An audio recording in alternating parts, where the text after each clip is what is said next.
सर्व गणित मित्रांना नमस्कार. गणित मित्र हो, अंकगणित या विषयातील एका महत्त्वाच्या घटकावर आज आपण माहिती घेणार आहोत. यापूर्वीच्या तासिकांमध्ये आपण अपूर्णांक या संज्ञेबद्दल माहिती घेतलेली आहे. तरी आज आपण दशांश अपूर्णांक हा घटक समजून घेऊया. दशांश अपूर्णांक समजण्याआधी आपण काही उदाहरणे पाहूया. यामध्ये काही अपूर्णांक मी लिहितोय, जसे की 2/7, 1/3, 4/6 यांना आपण व्यावहारिक अपूर्णांक असेही म्हणतो. याप्रमाणेच काही इतर अपूर्णांक मी लिहितो, जसे की 9/10, 15/100, 116/1000. आपण ह्या तीनही अपूर्णांकांकडे लक्षपूर्वक पाहिले असता आपल्या लक्षात येते की यांचा छेद हा 10 किंवा 10च्या 10च्या पटीत, म्हणजेच 10, इथे 10चा वर्ग, 10चा घन अशा स्वरूपात आहे. तर अशा अपूर्णांकांना, ज्या अपूर्णांकांच्या छेदस्थानी 10 किंवा 10च्या 10च्या पटीत किंवा 10चा घातांक असेल, अशा अपूर्णांकांना आपण दशांश अपूर्णांक असे म्हणतो. काही उदाहरण आपल्या सर्वांच्या समोर दिसत आहेत, जसे की 3/10, 4/100 किंवा 15/1000. अशा अपूर्णांकांना आपण दशांश अपूर्णांक असे म्हणतो. याची एक छोटीशी व्याख्या आपल्या सर्वांसमोर आहे की ज्या अपूर्णांकांच्या छेदस्थानी 10, 100 किंवा 1000 याप्रमाणे 10 किंवा 10च्या 10च्या पटीत असेल, त्यांना दशांश अपूर्णांक म्हणतात. 10च्या पटीत याचा अर्थ यासाठी उल्लेख केला आहे की 10च्या पटीत 20 सुद्धा येतो, पण तो 10च्या दुपटीत येतो. तर आपल्याला 10च्या 10च्या पटीत हवं आहे, म्हणजे 10चा वर्ग 10 असेल, 10चा वर्ग असेल, 10चा घन असेल, 10चा चौथा घात असेल. याप्रमाणे 10च्या घातांकाच्या स्वरूपात त्याचा छेदस्थान असायला पाहिजे. अशा अपूर्णांकांना आपण दशांश अपूर्णांक असे म्हणतो. आता ह्या दशांश अपूर्णांकांमधील काही उदाहरण आपल्या सर्वांसमोर दिलेले आहेत. 3/10, 4/100, 15/1000. हे अपूर्णांक आपण वेगळ्या पद्धतीने सुद्धा लिहू शकतो. कसे ते पाहूया. उदाहरणार्थ आपण 1/10 पाहूया. 1/10 म्हणजे काय? तर एका एककाचे समान 10 भाग केलेत आणि त्या 10 भागांपैकी आपण एक भाग घेतला. खाली आपल्याला दिसतंय की एक एकक, त्याचे समान 10 भाग, आणि त्या एका 10 भागांपैकी आपण फक्त एक भाग घेतलेला आहे. आता यालाच आपण थोडक्या वेगळ्या पद्धतीने असंही बोलू शकतो की हा एक भाग म्हणजेच एक दशांश भाग. 10 पैकी 1/10 म्हणजे एक दशांश भाग असे म्हणू शकतो. तर अशा स्वरूपाने आपण त्याला वाचन करू शकतो किंवा असे म्हणता येईल. आता आपण थोडक्यात पुढे बघूया. जर 1/10ला आपण एक दशांश म्हणतोय, एक दशांश,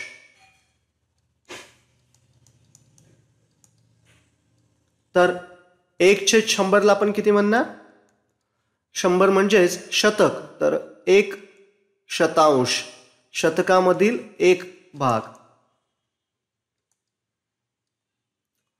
एक, आता छेद 1000 यालाच आपण एक सहस्रांश असं सुद्धा म्हणू शकतो. आता एक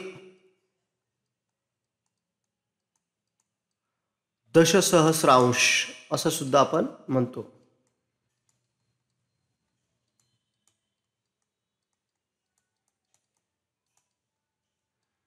आता तुमच्यासाठी सरावासाठी मी पुढे काही संख्या देतोय, त्यांचे वाचन तुम्ही कसे कराल ते लिहा. मी तुमच्या सोयीसाठी एक प्रश्न सोडून देतोय, एक उदाहरण सोडून देतोय. 3 दशांश. तर आता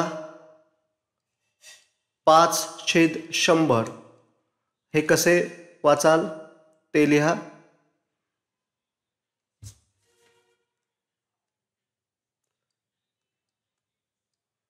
114/1000 आणि 23/10,000.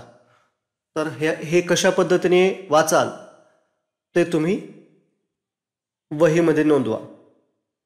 चला तर पुढे पाहूया. चला तर आपण दशांश चिन्ह म्हणजे काय हे बघूया. दशांश चिन्ह म्हणजे काय, की आपण जेव्हा दशांश हे स्थान निर्माण केलं तर दशांश स्थान दर्शवण्यासाठी एखादा पूर्णांक अंक पूर्ण झाला तर पूर्णांक भाग संपल्याची खूण म्हणून पूर्णांकाच्या शेवटच्या अंकानंतर एक टिंब दिला जातो. त्याला आपण दशांश चिन्ह असे म्हणतो. उदाहरणार्थ 9.7/10 याचे लेखन करताना 9 दशांश चिन्ह 7 असे आपण लिहितो. अजून एक उदाहरण बघूया. 7.1/10 तर 7.1 हा एक दशांश आपण दर्शवतोय. इथे 7 दशांश चिन्ह आपण दर्शवतोय या दशांश चिन्हाच्या माध्यमातून. इथे दशांश चिन्ह ही एक नवीन संकल्पना तुम्हाला समजून येते की दशांश अपूर्णांकात दशांश चिन्ह आपल्याला कोठे मांडायचं हे आपण समजून घ्यावे. आता 13/10 यामध्ये आपण हा प्रश्न समजून घेऊया.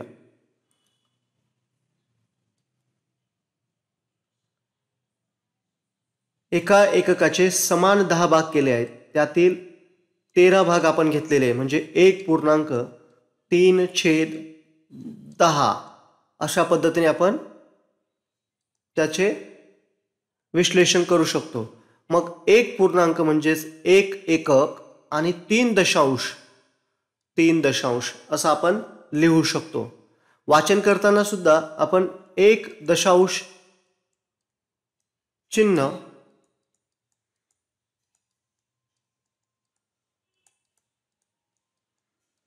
3 असे वाचन करू शकतो. तसेच याचे वाचन आपण नेहमी करतो तशा पद्धतीने 1.3 दशांश अशा 2 पद्धतीने आपण याचं वाचन करू शकतो. व्यवहारी अपूर्णांकात जर मांडणी केली असेल तर 1.3 दशांश अशा पद्धतीने वाचन करू शकतो किंवा 1 दशांश चिन्ह 3 अशा पद्धतीने आपण मांडणी करू शकतो. अजून काही उदाहरणं आपण बघूया की दशांश चिन्हाच्या स्वरूपात आपल्याला जेव्हा अपूर्णांक मांडायचा असतो तेव्हा कशा पद्धतीने मांडू शकतो.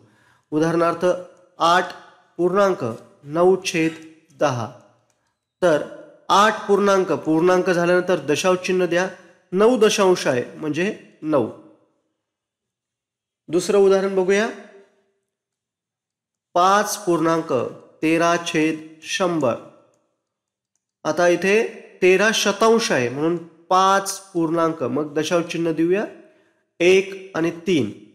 इथे 13 म्हणण्याऐवजी 1 3 असा उल्लेख करावा. एक वेगळ्या पद्धतीचा प्रश्न देतोय. 27.1/100 बघा हा. आता याचं लेखन करताना कसं करूया. 27 पूर्णांक आहेत म्हणून 27 पूर्णांक लिहिल्यानंतर पुढे दशांश चिन्ह दिलंय. आता 1/100 म्हणजे काय. 100चा 1 भाग. मग 100चा 1 भाग म्हणजे किती 0.01 म्हणून इथे 01 असं लिहिणार. तुमच्या माहितीसाठी एक आपण तक्ता करूया की आपण जेव्हा एखाद्या शतांश दशांश यांचे लेखन करू तर त्यावेळेस कशा पद्धतीने करणार. व्यावहारिक अपूर्णांक जे आपण लिहित होतो 1/10, 1/100, 1/1000 यांचा दशांश अपूर्णांकात लिहिताना कशा पद्धतीने लिहिणार. आता इथे सर्वांचा एकक 10 भागांपैकी एक भाग आहे, म्हणजे पूर्ण एकक झालेला नाही, म्हणून आपण सर्व ठिकाणी एकक हा 0 घेतो आहोत. आता पूर्णांक आपला जर 0 आहे तर त्याच्यानंतर आपल्याला दशांश चिन्ह देणं आवश्यक आहे. ही गोष्ट तुम्हा सर्वांच्या लक्षात आलेलीच आहे. आता इथे 1 असं आपल्याला लेखन करायचं आहे. दशांश किती आहे? 1. म्हणजेच आपल्याला दशांश अपूर्णांक स्वरूपात हा आपल्याला मिळतो. याचं उत्तर मिळेल 0.1. आता पुढील जो अपूर्णांक आपण पाहतोय त्याच्यामध्ये 1/100 आहे. आता शतांश म्हणजे किती? 1 लिहिणार आहोत. इथे आपल्याला दशांश आपल्याला मिळालेला नाही किंवा नाहीच आहे आपल्याकडे, त्यामुळे तिथे 0 लिहावं लागेल. म्हणजे याचं सुद्धा दशांश अपूर्णांकात लिखाण करताना आपण लिहिणार 0.01. आता 1 सहस्रांश म्हणजे आपण सहस्रांशामध्ये 1 लिहिणार, पुढे सर्व ठिकाणी काही नाही म्हणजे 0 लिहिणार. मग याचं सुद्धा आपण लिखाण 0.001 लिहिणार. जर आपल्याला दुसरी एखादी संख्या दिली असती, म्हणजे समजा आपण संख्या घेऊया 3/शतांश. इथे एकक आपले पूर्ण नाहीत म्हणून 0 आपण घेऊया एककाच्या ठिकाणी. दशांश चिन्ह 3/शतांश आहे म्हणजे शतांशाच्या ठिकाणी 0 आणि 0.3. अशा पद्धतीने आपण याचं 3/100 याचं सुद्धा लिखाण 0.003 असे करू शकतो. अजून काही दुसरी उदाहरणं आपण पाहूया.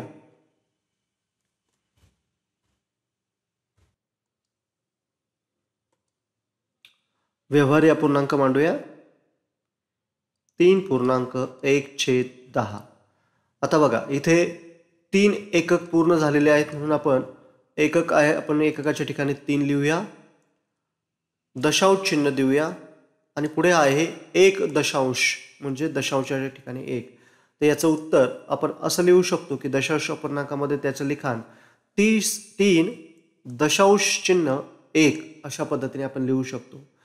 अजून दुसरे उदाहरण पाहूया आपण.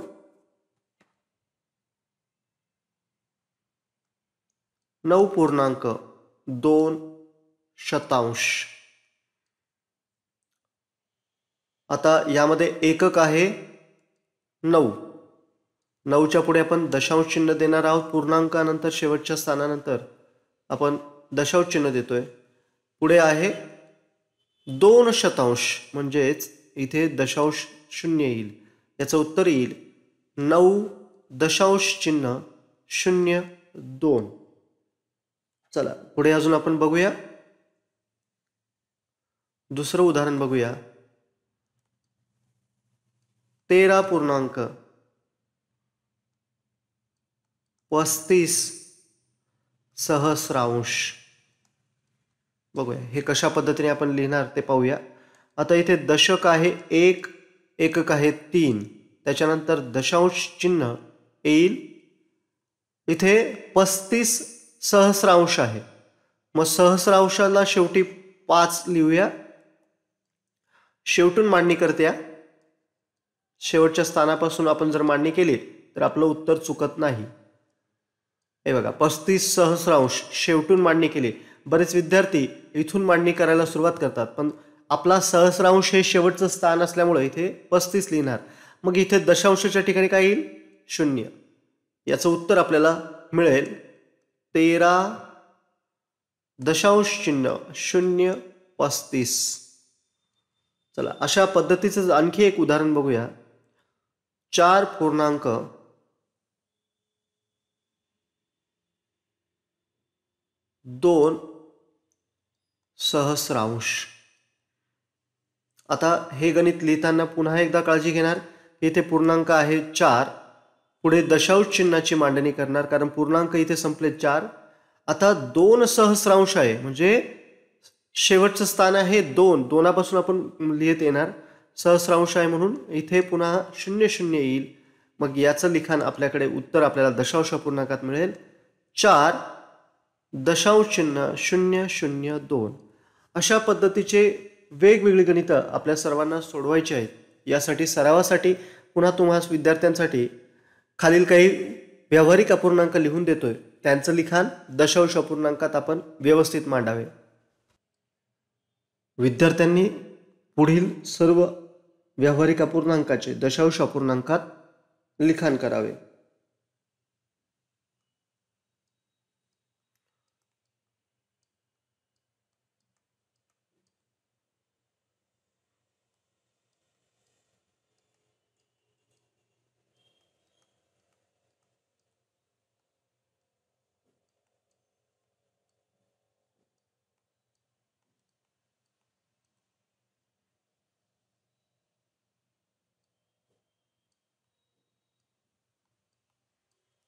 तर सर्व विद्यार्थ्यांनी याचे दशांश अपूर्णांकात लिखाण करावे.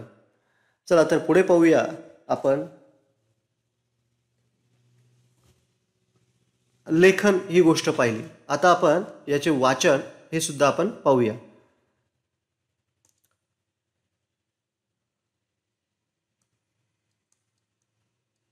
(8.9/10) याचं दशांश अपूर्णांकातलं रूप येईल 8.9. आता वाचन करताना आपण दशांश चिन्ह या शब्दानंतर जे अंक येतात त्यांना सरळ त्यांचं संख्या नामानुसार त्याचं वाचन करूया. म्हणजे दशांश चिन्हानंतर याचं संख्या नाम आहे 9, तर 8.9. आता पुढे एक बघूया 5.13. म्हणजेच आपण लिहिताना तो अशा पद्धतीने लिहू. तर वाचन करताना 5 दशांश चिन्ह. आता त्यांचं संख्या नाम काय बघा बरं, 1 आणि 3. तर वाचन करताना सुद्धा असंच 5 दशांश चिन्ह 1 3 अशा पद्धतीने आपण त्याचा उल्लेख करणार, 13 म्हणणार नाही. पुढे बघूया 27.1. त्याचं लेखन होईल 27.01. बघा इथे 27 दशांश चिन्ह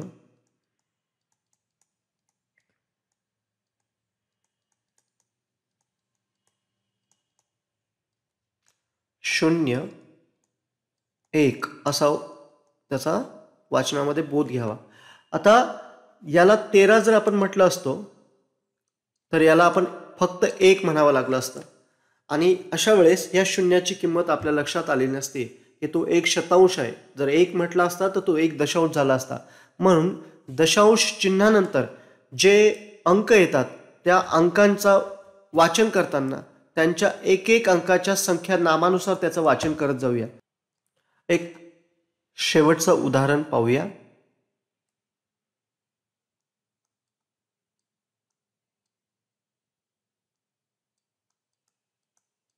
5.2.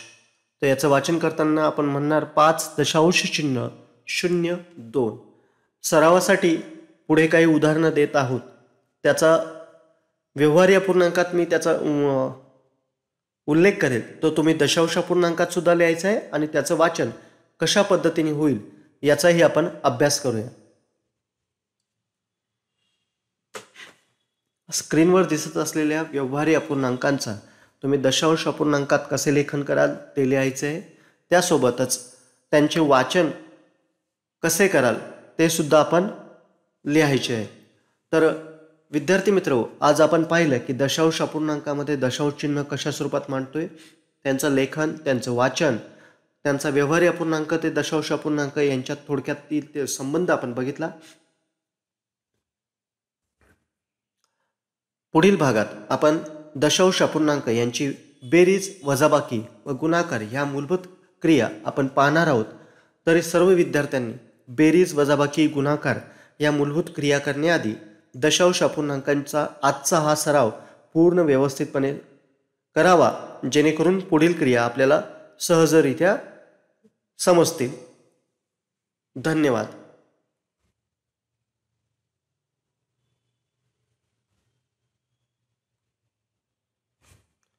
धन्यवाद.